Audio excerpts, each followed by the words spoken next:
Houston, say again, please. Houston, we've had a problem. We've had a main beam on the level. Roger, main B undervolt. Okay, stand by at 13, we're looking.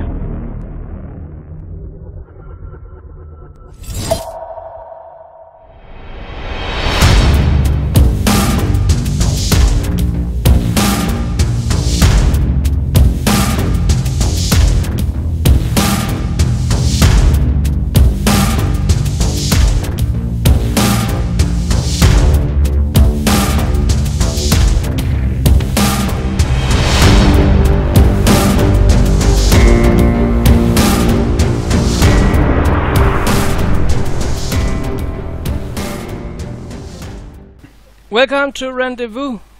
Today we are looking at Dingo Gap. This is one of the most interesting pictures, gigapans we have seen in a very long while. This is actually a treasure trove that we are ready to unveil now here, and we have a lot of pictures to show you. We have a lot of illustrations to show you, and we have a lot of things going on here for you.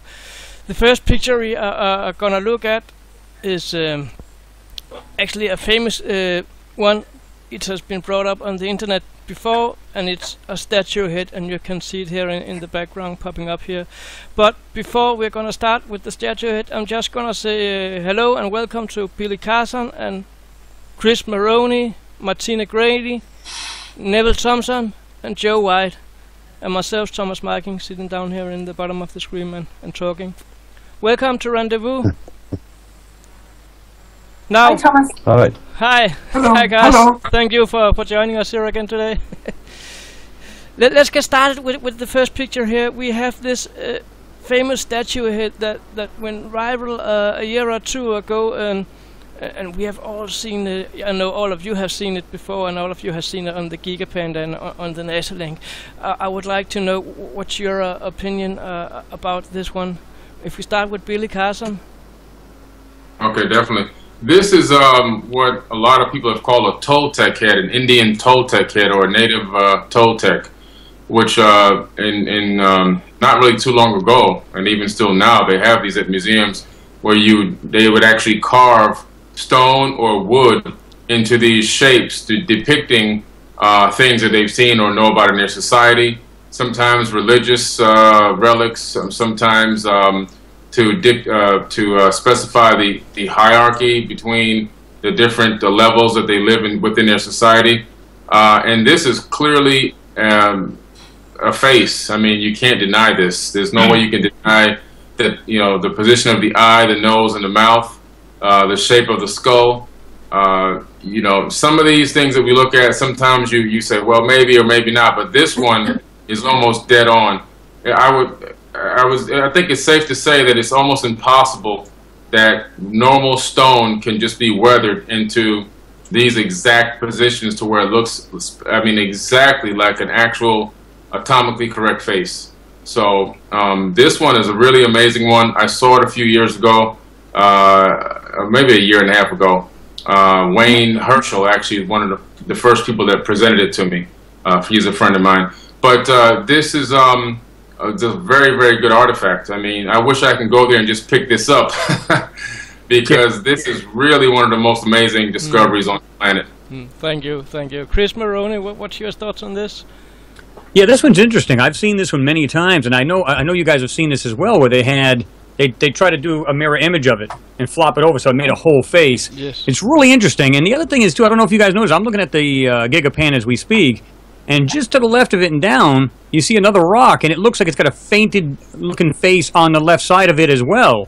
And what's really crazy, go to the left of that rock, and just slightly up, there's a pipe sticking out of it. I don't know if you guys can see that. It looks like almost like a fluorescent light. It looks like there's two little things sticking out of the edge of it, too, the end of it. So, but as far as that head goes, yeah, and you said a mouthful, Billy. If that's erosion, that's some smart win. I'll tell you what, that's pretty darn brilliant. Because I'm not seeing it. That looks like the real deal. So yeah, I give this one thumbs up. Yes. Yeah. Martina Graney, what's your thoughts on this one?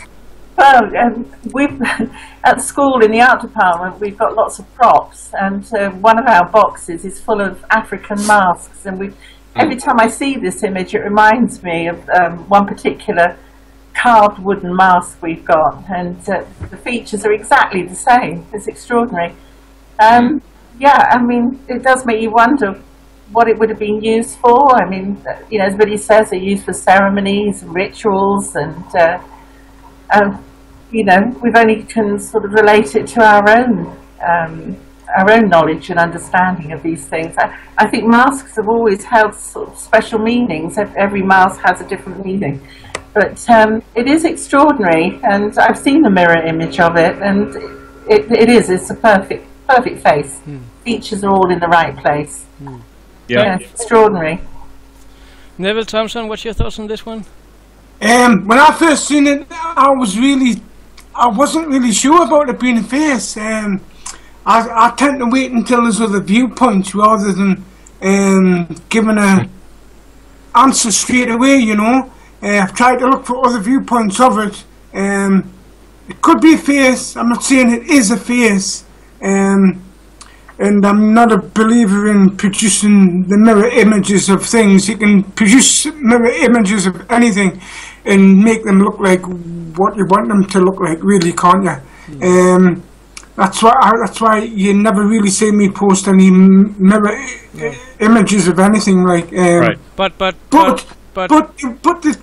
that side looks as if it is an eye with an eyebrow, with a cheekbone. I'm not too sure about the mouth below. It could be another rock in front. I'm just saying what I think it could be, you know, or what it couldn't be. But I don't really say that, or it's this, or it's that, or it's the other. But it looks like part of a face, yes. Did you ever find it from another angle? Found it from a navcam image later on. I think it was a couple of saws later on. It was turned back round, looking towards the that's south, looking towards the south because we're facing west here. So I'll try and find it for you to put in please with the notes. Yes. Yeah. Okay. That's Joe? my opinion. Thank you, Neville. Joe White, what's your thoughts on this one? I know you have done a well, video. yeah, this one's been doing the rounds. Yes. I'm like Neville here. It does look very much like a face from that angle. But actually, I did get a guy, one of my subscribers, send me a navcam image of it from a different angle, and it doesn't look a face at all. It looks like a rock that's a very odd rock. But even if it is an optical illusion, the rock just above it is beveled. Yeah. Look at it looks like a big ear sticking out almost. That rock there is beveled, and that is a very nicely carved piece of stone. So whether the face is actually real or not is up for debate, but the piece of rock behind it is definitely manufactured. So either way here we have an anomaly. So whether the face is real or not, you know. Yeah, it doesn't look like it's completely weathered by nature itself. It clearly looks like, even if it's not, like you're saying, it's not really a rock per se, or a face that's been carved, it's definitely anomalous. It just doesn't look natural. No, So. not at all. Sure. Yeah, of course. Okay. There are many statues in this area. So I mean, this is probably one of the ones that got the most hits on YouTube out of all of them. Everyone did this video, but it's actually probably the least convincing statue in the area. There are better ones here, only feet away. Yes, and I can tell there are many more. The viewers here that we have uploaded all a lot of Joe White's videos and one of mine also on the marsmoonspace.com, and that would be to find in the UFA8's page on Facebook, where you can see the videos on this one, and you can see all the pictures, you can see the links, and you can see the Gigapan also, and get the snapshot for it, so you can find it directly without you have to search for it. So this is an awesome one, and with those words I'm gonna jump to the next one. We have number 2 here, and I have to scroll a little bit down here. and I have given it a text saying construction with a bay view. I don't see a construction, but I see what looks like a foundation where there could have been a construction with a bay view. And before we go on with this, this is my picture that is up on the screen here. I enhanced that one. Neville made the black and white image for me, so I could put it in the Gigapan here also. When I was looking at this Gigapan first, I thought that the view from when looking at the size of this Gigapan, I thought that this was 200-300 meters wide. So I would estimate that foundation, as I call it, that we are looking at now, to be 20 meters, maybe 30 meters from the corner and to where you can't see the foundation anymore in this picture here you see here. But after looking at Neville's grid, I'm going to show you a little video after this image here, and we can take it up there again. But after looking at Neville's grid, this one seems to be about 2 meters or something like that, maybe 3 or 4 meters, no more. But anyway, I would like to hear Billy Carson. You're first in line with comments. Yeah, I'm glad that Neville was able to enhance or expand the size in that black and white, because when I first saw this Gigapan a few months back, I noticed that foundation area in the back, but I could never get a good, zoom in to get it a good picture of it without it being pixelated. I never thought to make it into black and white, and back then my skills weren't as good anyway, but this is fantastic because I was trying to see what was on that foundation, because to me it looks like a foundation.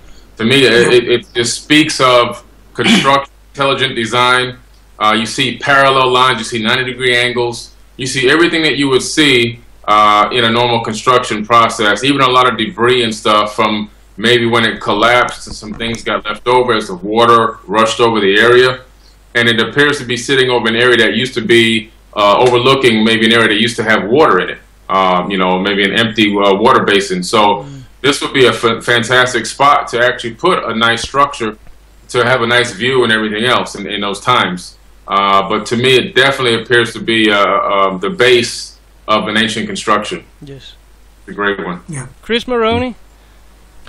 Yeah, this one's a tricky one, and I'll tell you why. I've done this one, I'm going to guess, probably about a year and a half ago, and I agreed wholeheartedly. It definitely, I mean, you look at that thing, come on, it looks like a foundation. I mean, there's no other way around it. The problem with this is this. I'm finding now, because I found out how these pitches work and everything else, you're going to find a lot of this is masked. And in my segment, I'm going to show you exactly what I'm talking about. In fact, you guys already probably viewed the pitches, and I'm going to show you exactly what I mean. But if I was just any normal person looking at this thing, I'd go, that's clearly a foundation. Because there's no way around it. It's perfectly 90-degree angles. I mean, it looks just like that. But again, and I don't know if Nev, do you know if this is originally colored? Because most of these pitches from the Curiosity are black and white. So, and I believe this one came out as black and white also, but they use the color to tantalize the eyes. This is actually black and white. No, this one was actually coloured, but they did bring others out with the grid on. You know how they have that stupid grid on. Right, right. Now, the black and white one that I'd done, I actually took the grid off and I sharpened it up as much as I could, like, which I got a pretty good picture of it, Yes, you did. So, I think, really, the coloured images, they can hide more in the coloured stuff as the rather than the black and white, But in this image, you can actually see coming off the top of this, you see lines, like lines of rocks, and I'm thinking, why is there lines of rocks? I've noticed what they do is they actually hide things with lines of rocks. And then when you zoom in on them, you can see the rocks, and you're searching amongst the detailed rocks. You shouldn't be doing that. You should be looking at what's the whole scene, you know what I mean? You think, right, why is there a line of rocks here, a line of rocks there? Because they're trying to hide what they've tried to cover up in the background as well, I've really noticed that, because sometimes when you look at the image and you look right back and you're looking from a way distance, you can see shapes of things like heads and buildings and things like that. Then when you zoom in close on them, the rocks and things like that, you know, and you think, like, that was a building. So why is it? Because they're putting another layer on top of detailed stuff to hide what's underneath. Well, this one here, this picture is no different. This is, again, the being Z-stacked, and the fact that this one is a complete, believe it or not, in my opinion, is a complete wash. It's not even real. And I'm going to show you that in my segment, but if I was to look at this thing like everybody else, clearly to me it looks like it's in a valley. And Thomas, you even said this yourself, it looks like it might have been some lower lake bed of some sort, and this could have been above it, like a building on the side of it, and I totally agree. It looks like that when you look at this picture. It absolutely does. So, but unfortunately, this is one of these pictures that are just totally, now, is the picture completely false? No. What's being overlaid is. But, again, if you guys dig into these, all of these so-called rocks, they're not rocks. Yeah, no. If you actually look at the aerial view, you see that little small section at the front, then you see something bigger at the back, you see something bigger, square, you know what I mean? You're thinking, right, if that's bigger and it's behind it, surely you should be able to see it on the pan. Well, that's what I'm saying, and a lot of these do not jive, and I watched your video, Thomas, I watched that. And you're right what you're saying. We're going to come to the video just when we finish this picture here, and we're going to take it up again after the video, and we can have the discussion with the aerial grid and the aerial view. But it's true, there are things in the aerial view that you see there, but you don't see it in the Gigapan. But let's go on to Martini. I would like to hear Martini's thoughts on this one. Well, when I first saw this, I couldn't believe my eyes. I mean, the first thing I thought of was foundations, and what I needed to check first. I mean, you see similar things like this, you know, as an extension of a strata. If you've got very hard rock coming out of, coming out of the side of a cliff, but I could see no follow-on, and it just jumped out at me that it was an artificial structure and that it had to be the foundation of something or other. I mean, there's some interesting detail on the top of it as well. You know, this seems to have worn away. I mean, you can see sort of circles and other little platforms on the top that where something has stood on there. But it looks like it was faced with stone. I don't know if this is what Neville is discussing, you know, about disguising something. But, I mean, you guys are better at this kind of thing than me. But... no, definitely, I would say that is 100% artificial. Okay. Neville Thompson? Yeah, it is. It's actually, it is the foundations of something, because you can see the right angles at the front, you can see like the base walls coming down at the front and stuff like that, you know. On the top of it, circles and that. On the bottom right one I've done, you can actually zoom in and see like the stuff really clear, you know what I mean? But it is a foundation of something with something hidden in the background, because those lines that come up, like you look behind it and you see that layer behind it, and you see them lines coming up, and I'm thinking, no, they've hidden something there, you know, they haven't off. I've noticed that before with views from hillsides and things like that, and they've just totally hidden whatever's in that space, because if you go right along, you can see straight lines all along, and you think, sorry, but they've hidden something there. Okay? Yeah. Thank you, Neville. Joe White, I know you've been on this image also before. Yes, I've done a lot of work in this area. It's definitely a building structure, a foundation, and in fact, if you see the outcropping on the right, the main bit we're looking at, the foundations go right the way through, right to the left of the Gigapan. It goes right the way through. Yeah. A lot of it's buried, but you can follow it right over to the far right of the image. It's huge, and it may well go on much further over to that side, but it's not in this particular Gigapan. So it was a large building, and I actually think this was a temple building. If you look at the actual size of the foundation stones, they're very large, and I estimate some of those to be 40 or 50 tons, and they go right through the building. They're led out like this, next to each other, and it reminds me actually of a bit like the temple at Baalbek in Lebanon. where you have Right. massive stone blocks there. It's obviously not that big, but the actual style of the stonework looks very old, like you would get in Lebanon, say, 5,000-10,000 years ago. And I keep coming back to this image because there's so much in it, not just the foundations, but below the foundations and around it, above it. There's stuff all over the place here.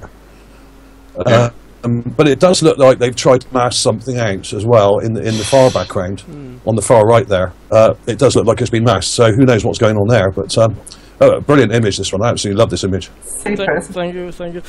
If you look at the we call foundation and go a little bit to the right, up the hill and to the top of the hill, that would be just 4-6 meters to the right of it.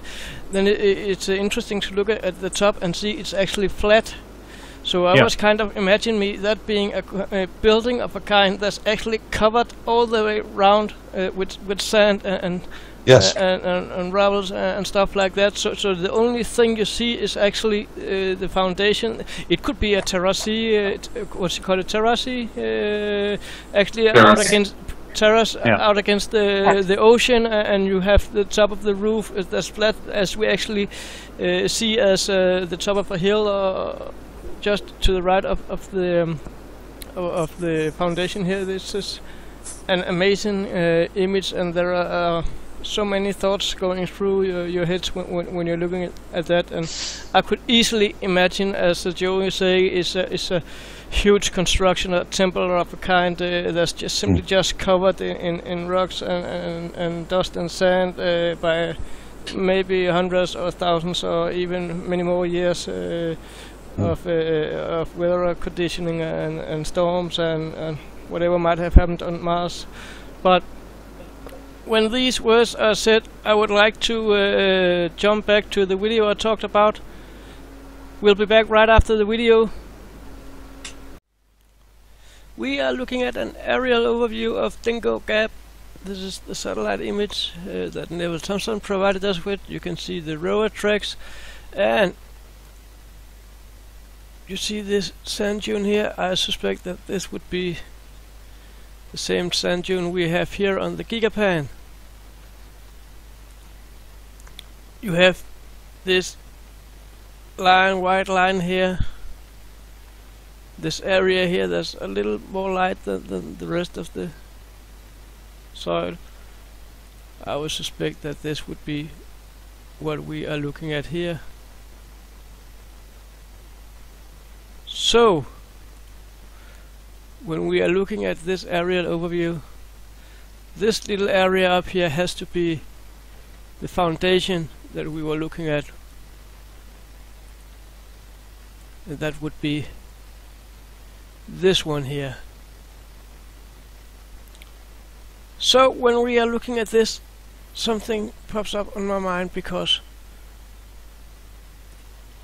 when I see this Gigapan, it looks like a bay area. I presented this as a bay area in an earlier video, and I still think it is. There were water here, and this is the bottom of the sea. The seabed, the dried out seabed we are looking at here, and the water went up to around here. See this line here? I think that's where the water went to. But when looking at this image and looking at the rover tracks, I believe the rover tracks, and please correct me if I'm wrong, it's about 180 to 2 meters wide. But that would mean, if that's true, then it would mean that this construction we were looking at here, the one over here, would be just about 2.5 meters from here to here. Is that possible? Because if that's 2.5 meters, then this is not 300-400 meters wide area. And this is a question I got from a friend here. Why do we see the rover tracks here, but we don't see them on the Gigapan image?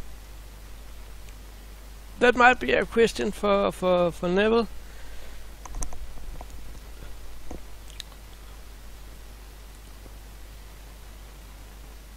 So, how big is this area, and why are there no rover tracks on the Gigapan? So we just seen this little video I made, and I am asking the question, Neville, how big is this area? I know there is some different opinions about it, but I would like to start with Neville this time.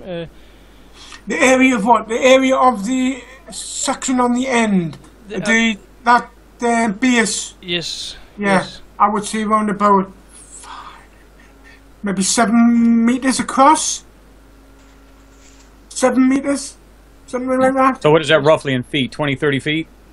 About that, yeah. Mm-hmm. I have to say we are looking at an aerial view now with a grid on that Neville also made, and that is available on the site also. You have to have a Dropbox account to come in and see it, and you can zoom and you can see the scale that Neville made on this one, and you can see the whole Dingo Gap from above and see the tracks from the rover. And Neville, how do you estimate this to be the size you just did? Well, I actually took the width of the rover tracks. The width of the rover tracks is approximately 2.7 meters. So, if you look at the track there, and the track's nearly 3 meters in width, so just base the scale off that, you know. That's the way that I got the scale of it. I couldn't find the one with the actual grid on scale or anything, but I just based it off the tracks, unless the tracks are full. Yes, Neville, that was my next question.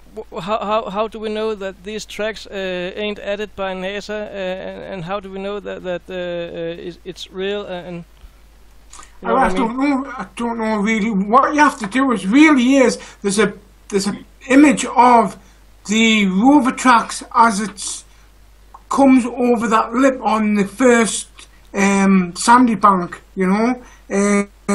Now, if you just try and look at that pan where the tracks are coming over and down the sandbank, and try and scale it in with the aerial view here, it looks right to me, you know. It looks as if it's right, but like I say, the rover was there on December of 2013. This aerial image was taken in April of the same year, of the next year.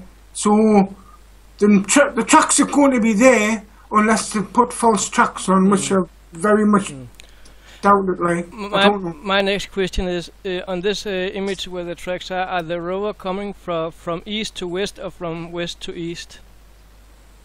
Coming from east to west. From east to west, yeah. So when they're taking the picture of Dingo Gap, then it hadn't crossed Dingo Gap yet. So that's why we doesn't see any rover tracks on the Gigapan, right? Yeah. Yes, all right. Because I had this question from a guy asking me, why is there no rover tracks on the Gigapan when you see it clearly on the ESP picture satellite image here? But that's because that was taken, because the pan was taken on 528, Sol 528. So from 528 to, I think it's 545, that's when it went through Dingo Gap. It took a few days to get through. So the aerial view will have the full map on probably from December to the April time next year when the aerial view was taken. So I'm busy making a full map of the whole Travis map, you know, from the highways, but I haven't got this far yet. So, but we are looking forward to see that when you get finished with that. Oh yeah. I would like to hear, Billy Carson, what's your thoughts on the aerial views? What your thoughts on this video we just saw here? I can't tell if the tracks are there or not. I mean, they're there according to what the satellite appears to be. So, you know, they look fairly accurate compared to some of the angles from the Gigapans that I've seen. The the overall, what I'm mostly looking at is the overall view from the top looking down on the landscape. Because what I found is NASA typically tries to post images, and in those images where they're showing you quote unquote things, there's usually something else there. That's how I find a lot of my anomalies. I go to space.com or some of these press releases by NASA when they put an image in, and I take that image and right away I say there's got to be something here. If they're putting this on their main page, there's got to be something in the image. I pull it into Photoshop, and that's when I start finding things.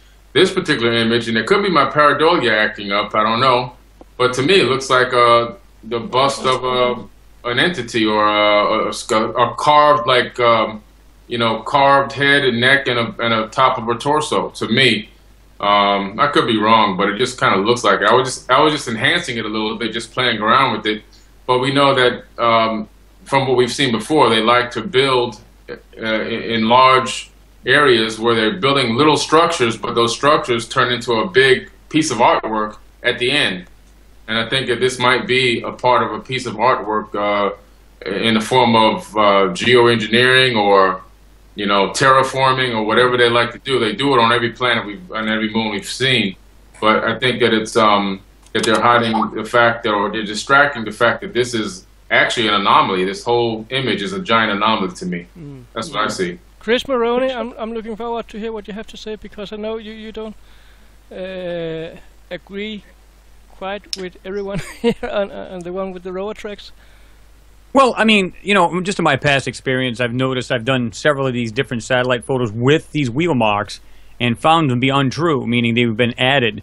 If you look at just look at the wheel tracks, and you can see where they come from the right, or the east, I believe it is, to the west. You can see why does it look like it has dark lines, almost like the railroad ties in between them, which doesn't make any sense. It's like straight lines going across. The wheels are clearly not connected. So right off the bat, you go, why are these having these certain lines in certain parts of those wheel tracks? But if you look at the anomaly where we said it looks like a foundation, and you say, okay, we judge it to be this big, okay, these wheel marks seem to be a little too big for that particular area. And if you just if you scale it down, this is the reason why I was asking Nev earlier if he had one that had the actual scale from NASA. So it's kind of like a 50-50 thing. I'm not saying it's totally false. I'm just saying that everything I've noticed, everything I've like I said, one of the photos I was telling you guys earlier, that once you enhance this particular satellite, it literally had dips in there that this thing would literally fall off of. It was just, you can see like a lot of shaded areas and a lot of very bright, which means it's really up and down. And I don't remember, Nev, if you had said about the timing. What time did you get that, or what time of day it was at the time it was taken? I don't think I've got the time. I don't know if I don't recall it either. Solar angle. No, it hasn't got the time. It hasn't got the time. Oh, okay, I didn't think so, and that would have been a really key rule, because then it would have showed shadowing and so on and so forth. But I'm seeing it here. It looks like a lot of shadowing to the north, or just above that wheel mark where it traversed, went down that area, then came in completely straight, and it dipped down and around that part of that raised land. It looks like it does have some shadowing. It's like it's coming out of if that's east, that's west, it's probably northwest. The sun appears to be coming from. Then you go, okay. But the more you get into these photos, it just doesn't appear to be. It doesn't appear. It's not proportionary with the actual anomalies or the ground layout. That's all I'm saying. But there's a 50-50 shot whether this is real or not. I mean, Thank you, Chris. Martina Graney, what's your thoughts on the question? Are these rover tracks real, and how big is the area actually? These tracks don't look real to me. I mean, you've got some weird chain pattern going on there. They just wouldn't be that even. I can't believe that you'd be able to see complete lines on either side of the rover of the tracks of the wheels. As far as the light, I would say the light's coming from the northwest as well. The shadows are not that long, so I don't know, perhaps sort of mid-afternoon maybe, but apart from that, this one's got me, I'm afraid. But I don't know, the scaling doesn't look right to me either. I don't know, I don't think that the actual tracks look correct. They don't look in scale to the landscape around them. I think they look too big. Is that what you were saying, Chris? Yeah, they clearly look too big, and I don't remember off the top of my head just how wide each wheel is. Now, each wheel goes underneath the body of the vehicle. The body itself, I believe, is 9 feet wide. Is that true? I think it's 10 feet long, 9 feet wide. Or is that including the wheels? Yeah, that's about right, I think. I'm trying to remember off the top of my head. Now, if you think of the wheels underneath the body, you got the body and the wheels are underneath. Clearly, half the wheels underneath the Rover. So how far are those apart? And then you look at these and you kind of try to do a little calculation in your head. They just don't jive. At least to me, they don't. No. They just seem not proportionary. That's just my bottom line. Yes. Yeah, the 5 meter grid, I mean, you're talking about 16 foot square grid there. So I'm thinking, you know, that the Rover, would that fit into a 16 feet square? Just to get some perspective on it. Yeah. Yes. It is difficult. It is difficult. Joe, what's your thoughts on the aerial view and the size of the tracks and the size of the image on the Gigapan?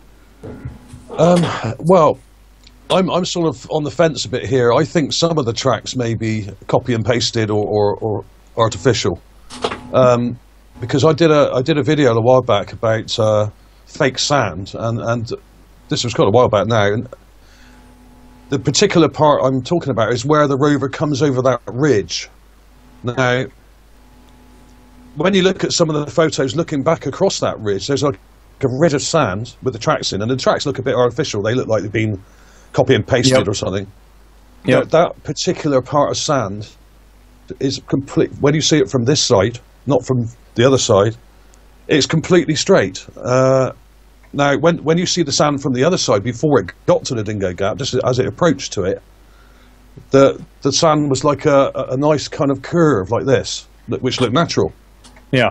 But when it travelled over it and looked back across it, it was perfectly straight. Yeah. So they've obviously copy and pasted some of that sand over something on that particular spot there. So I do wonder whether they may have done that also with the actual satellite image as well, at least in part. Mm-hmm. Well, just to add to that, I remember doing one of the pictures that showed the Rover, the tracks, going off in the distance and fading out, but yet it couldn't have, because once you enhanced it, there's a ghosted anomaly sitting right there within, I'm going to guess, 10, 12 feet in front of the Rover. And yet it shows tracks traversing all the way down a hill. Wow. They're not. They're bull. They're fake. And at least not all of them, but a lot of them, the ones that they're trying to show you that there's something. If you look at the first impression you get is if you see wheel tracks going all the way down a hill, clearly there can't be nothing into it there, because the Rover would have ran into it, right? Well, there you go. But if you would have baked them and flatten out a photo, make it look 2D, there you go.